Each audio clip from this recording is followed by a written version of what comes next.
This is Hannibal here from thehannibaltv.com, and this is my weekly review of the points I find interesting in Dave Meltzer's Wrestling Observer newsletter, a newsletter that Eric Bischoff apparently does not like very much, as I posted a clip from the interview that John Paz did with him on this channel, and apparently the heat is still there between Bischoff and Meltzer.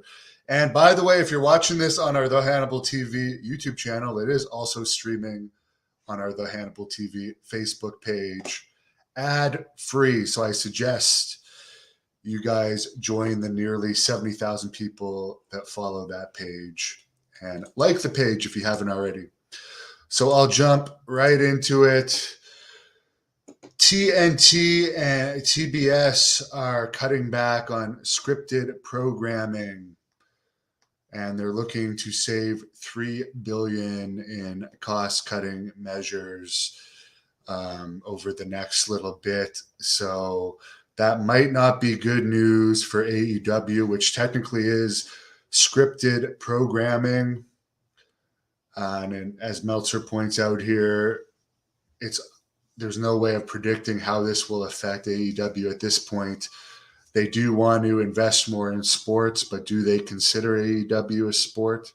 Because technically pro wrestling is entertainment. And Meltzer also brings up that pretty much if they get kicked off of TBS and TNT, anything else would be a step down, like whatever network they would go to after that. It's unlikely that a bigger network would pick them up. So could be bad news for the company. Only time will tell what happens. As far as the Sunny situation where she allegedly killed a man on March 25th by ramming a car into his vehicle, and then that vehicle hit another vehicle that injured other people. The Ormond Beach Police Department in Ormond Beach, Florida, where it happened, put out a statement saying, quote, "We have received part of the toxicology report. If charges are filed, they will not be until the investigation is completed. We will update the press release once a decision is reached," end quote. Now, Sunny went on social media this week and made a bunch of statements which couldn't have been advised by a lawyer. She basically claimed that she was only going about 10 miles an hour when she hit the other guy's vehicle. And she also claimed she was having a seizure at the time and that the guy died from a heart attack, according to her. So according to her,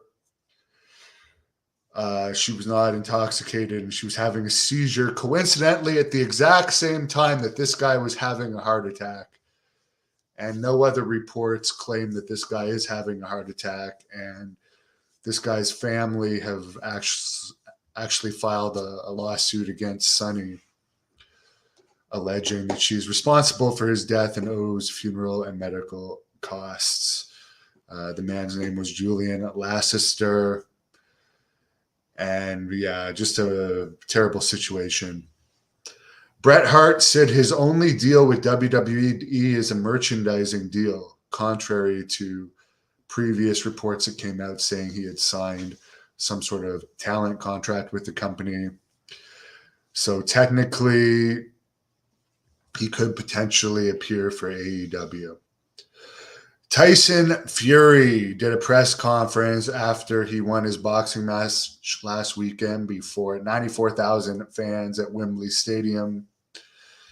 And he hinted that he would be at both SummerSlam and the Cardiff, Wales WWE event in September 3rd, the same date as the Great North Wrestling event in Petawawa, Ontario, in the Ottawa Valley.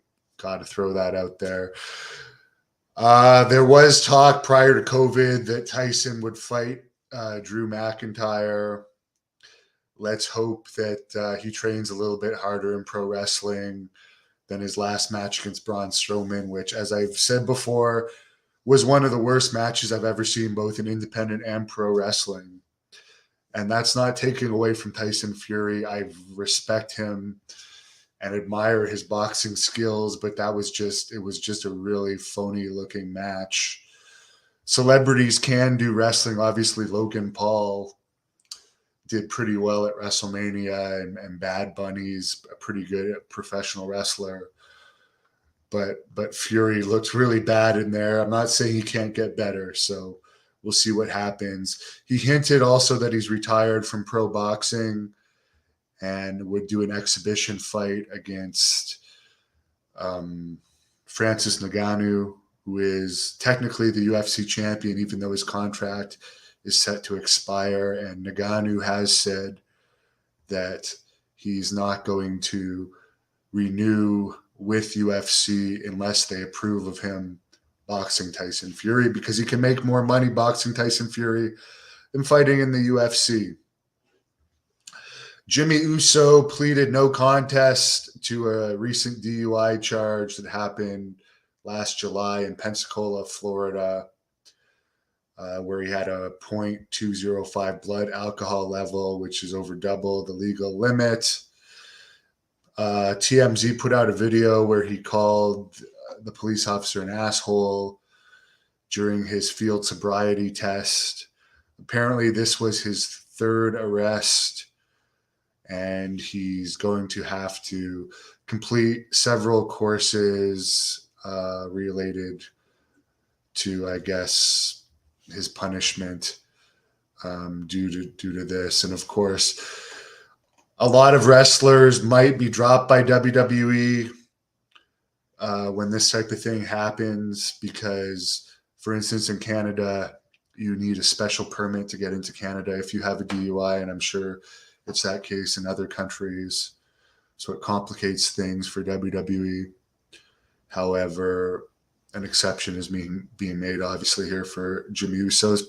Who knows, maybe because he's related to The Rock, and they've been pushing him for a while now. Bianca Corelli, the daughter of Anthony Corelli, Santino Marella, is going to be given the name Ariana Grace in NXT. I have had several interactions with her. She seems like a very nice lady. Dynamite did a 0.33 rating from Philadelphia this past week. They had 5,900 paid. Dave Meltzer brings up that the last time WWE went to Philadelphia for a SmackDown taping, they had only 4,700 paid. And that was in the main arena, the Wells Fargo Center, on a Friday night. So Dynamite outdrew them on a Wednesday night. Young Rock did a 0.4 rating this week. NXT did a 0.14 rating. Raw from Knoxville did a 0.44 rating, but before 4,700 paid. Rampage, it's very rare that we ever get, or I guess Rampage was taped in Philadelphia too, did a 0.19 rating. SmackDown did a 0.47 rating from Albany and had 5,900 in attendance, or 5,900 paid, 6,938 in attendance, so over 1,000 comps. New Japan on Access did a 0.01 rating. The very exciting New Japan Pro Wrestling that Tony Khan is having an orgasm over being associated with, only getting 0.01 ratings, which, by the way, is less than Impact got this week. Impact did a 0.03 rating. They usually do 0.02s. So actually up a little bit. There were some WWE house shows to report, which there haven't been many lately. May 23rd in Montgomery, Alabama, they did 3,456 fans. April 23rd. We're not in May yet. They also had, that was Raw. SmackDown the same night in Reading, Pennsylvania, did 4,196 fans. April 24th, WWE was in Augusta, Georgia for a Raw house show and did 2,784 fans. They were in Binghamton, New York, Also, April 24th for a SmackDown house show, 3,586 fans. I have driven through Binghamton a bunch of times. And April 28th, they were in Newcastle, United Kingdom, with 5,000 fans. They always draw better in the UK. AEW's Forbidden Door pay-per-view is going to be in Chicago on June 26th. How is it a Forbidden Door still, when they've been working with New Japan for what seems like at least a year now, is beyond me. And of course, New Japan did have some heat with AEW at first because of the Young Bucks and Omega and all them signing with AEW. But now, of course, New Japan is pretty much less popular than ever.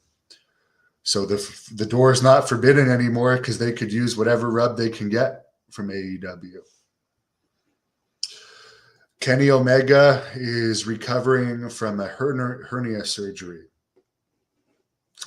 Invader #1, Jose Gonzalez, is returning to the ring at 76 years old to wrestle for Savio Vega's IWA Puerto Rico. Meltzer points out that what an Invader comeback is going to mean in 2022, when wrestling is basically dead in Puerto Rico. He has no understanding on if that's going to mean anything or not. Carl Lauer, who I've done an interview with, he ran the Cauliflower Alley Club for many years on the administrative side, passed away at 83 on April 24th. In UFC news, George Masvidal has been banned from going within 25 feet of Kobe Covington after Covington was allegedly attacked by Masvidal outside Pappy Steak in Miami, where apparently Masvidal chipped one of his teeth and caused $15,000 in damage to his $90,000 Rolex. Masvidal is facing one count of felony aggravated battery and another of felony criminal mischief related to the assault. So, yeah, that's a bit of a wild situation. John Jones says he's looking to return to fighting in September at heavyweight, likely against Stipe Miocic. Get into some of your comments. Corey, I am going out for dinner tomorrow with a beautiful young lady from Peru. So I may have a steak tomorrow. I'm not positive. I haven't fully decided where we were going to go, but I did. Last night, I have to say, was one of the best meals I had in a long time with a lovely young lady from France. I really enjoyed myself. David, hello to you. Hello to Justin. Jake finds wrestling today boring. Gives much love. Thank you, Jake. Thanks everyone who supports this channel. We're also on Instagram and Twitter and Facebook at the Hannibal TV, by the way. And we did reach 320,000 subscribers this week. So thank you for all your support. We have well over 200 million views on this channel, and I greatly appreciate the fan support. Some wrestlers out there do not appreciate fan support. I really, truly appreciate you guys from the bottom of my heart. David, any news of Billy Jack Haynes? I have not heard anything from him since he left me a voicemail on October 16th, 2020, I believe it was. So it's been actually 2020. So it's been almost 2 years. And I know Eric Sims used to be his agent, and Eric hasn't heard anything from him. Eric was supposed to hook me up with a Greg Valentine interview last weekend, by the way, but I guess Greg Valentine missed his flight to the autograph session he was supposed to do. So we'll try and get that rescheduled. Stacy the Cat Carter was also supposed to be doing an interview with me, but she got COVID, so we replaced her with Dr. D. I have an interview with Sam Houston on Sunday. Monday, Dan Proffitt from Stampede Wrestling. Tuesday, Ross Hart from Stampede Wrestling. Working on others too. Corey, yeah, the top rope broke on a UK show in a match with Drew McIntyre and Bobby Lashley. To me, that's not news because I've been on lots of independent shows where the ropes have broke. And I even recall a WWE show in Hull, Quebec that I attended once where the ropes broke. But I guess in 2022, when a wrestling ring rope breaks, that's major news. Okay, guys? This is how boring wrestling is these days. A rope breaks on a wrestling ring, and that's the top news of the day. I'm sorry, but that's just sad. Censored Me podcast, New Japan should have worked with WWE. Well, maybe WWE didn't want to work with New Japan. Who knows? Why New Japan has such low interest these days? What benefit would WWE have working with them? David, I don't know I haven't heard anything from George Wells. Corey making fun of the UFC. Craig checking in from Indianapolis. Ivan Santos, what's the definition of a smart mark? Well, probably anyone that watches my Wrestling Observer reviews would be a smart mark. A smart mark, I would say, is a wrestling fan that is interested in the behind the scenes of wrestling. For instance, I'm more of a smart mark than a mark these days because I have absolutely zero interest in the current products. But I do read the news, but I'll be honest with you, there hasn't even been much interesting news lately. As I just reported, the top rope breaking on a WWE show is like the most interesting news of the day today, which is just sad to me, unfortunately. Wendell, who wrote the script for the Blood Hunter movie? Dale Schneck, who is he's my co-writer. Of course, I helped write the script, and he's going to be one of the producers of the movie along with Paul Sutt. And I am really looking forward to getting on that movie, getting to work on that movie rather. This summer. I'm actually really excited about it. I'll get into more questions. Thoughts on George Steele? Good character. He was grumpy though, and he used to be an agent for WWE. And I remember when I was a kid, he would always be like around the arenas before the wrestling shows would start. When I was a kid, because he was an agent, so he'd be sometimes hanging out in the aisle or walking around in the arena, and he would never give me an autograph, and he was always very grumpy. Would never even shake my hand. Because, when you're a kid, you love to shake the hands. And like I was, for some reason, when George Steele was dressed as an agent and had a sweater on and slacks or whatever, not many people recognized him, but as a super fan, I would always recognize him at house shows. And he would never slap my hand. He was always a dick. What about RIP to the wrestling ropes? Jake says, poor ropes. Craig, when is my action figure available? I don't know. I haven't talked to Greg for a while. I don't even know if they've put out the first series of figures yet, because I think there was going to be like 3 waves of action figures released.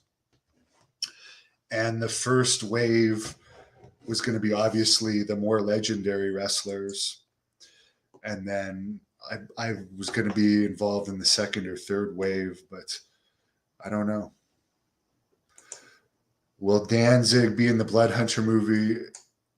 No, we're actually still casting the Blood Hunter movie. We have a bunch of the roles filled, but we're still casting it. It will be filmed in Allentown, Pennsylvania. There is a GoFundMe for it for anyone that wants to help with production, but we're going ahead with it. Corey, do I have plans to come to the Midwest anytime soon? No, I'm really just focused on my movie right now. And once we get the movie done recording, I'm going to be focused on my September 3rd Great North Wrestling event in Petawawa, Ontario. And then we'll see what I'm focused on from there. I do plan on running more regularly with Great North Wrestling after that. But for the movie, we're actually hoping it turns into a series too. So we'll see what the future holds. But right now, the movie is my main priority, and this channel keeping it growing. So if you're not subscribed, please subscribe. I would really appreciate it.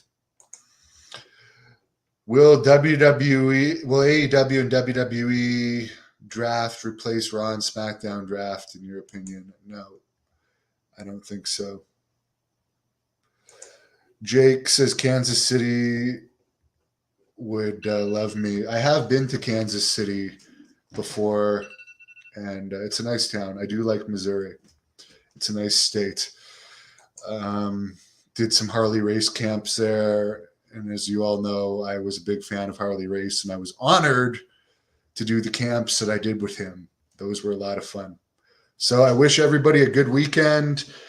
I got to get to work in an hour, so I'm going to get out of here. Have a great night and weekend. Thank you for watching the Hannibal TV. Please help me out and like this video, then click the subscribe and get notifications buttons so you don't miss any of my latest shoot interviews, match videos, or news updates. Follow us on Facebook at The Hannibal TV for more live streams and videos. And while you're at it, follow us on Instagram and Twitter at The Hannibal TV. No.